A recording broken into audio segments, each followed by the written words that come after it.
Hey everybody, Doug Brill-Katorik here, civic reporter with Cleveland Documenters.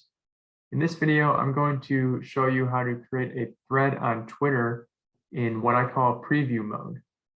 So you want to start off on your Twitter profile page and then come down to this blue tweet button on the left, select that, and it'll open up this tweet drafting window. So you can type your first tweet in there.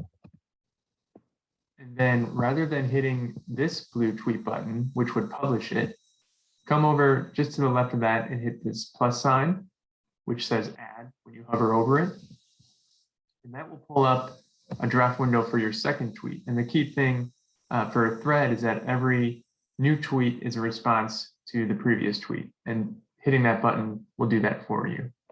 So then you can type your second tweet.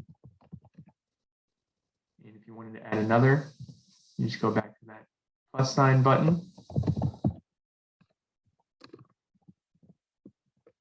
And keep going as many tweets as you need to document your meeting. You can also add images, GIFs, emojis to your thread as well. And then once you're ready, you can actually go back through and click on each draft of a tweet to review them. Make sure everything's as you want it. And then once you're all set to publish, come back to this tweet all button, select that. And there you go. It'll load your thread right to your page. And that is how you can draft a thread on Twitter in preview mode.